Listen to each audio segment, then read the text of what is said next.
Kalau sekarang kamu cuma punya 30 hari sebelum UTBK dan merasa belum siap, tenang.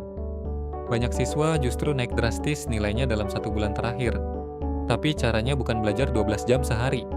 Di video ini saya kasih strategi realistis 30 hari yang bisa kamu ikuti langkah demi langkah.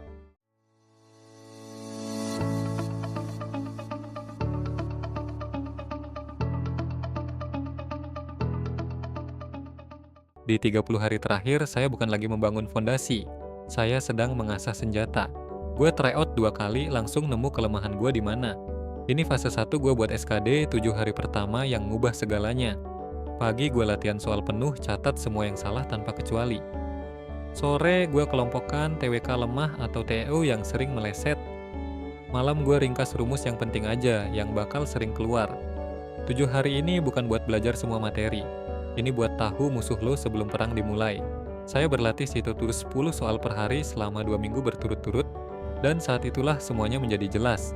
Ini adalah fase 2, hari ke-8 hingga ke-21. 70% soal latihan, 30% ulasan teori. Saya menggunakan metode Pomodoro, 25 menit fokus penuh lalu istirahat. Target menerbitkan 80 hingga 120 soal setiap hari.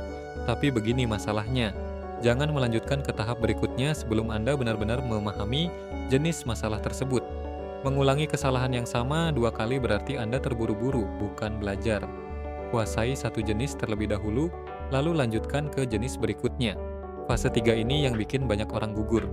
Hari 22 sampai 27. Try out tiap 2 hari sekali.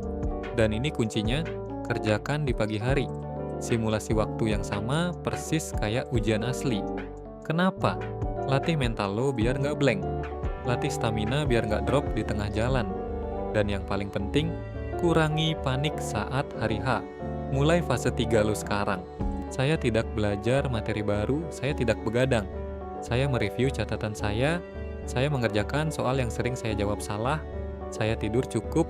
3 hari terakhir bukan untuk jadi pintar, tapi untuk jadi stabil. Kalau saya serius mau tembus PTN tahun ini, mulai hari ini saya tidak akan menunda lagi. 30 hari bisa mengubah hasil saya. Saya menulis di komentar kampus target saya.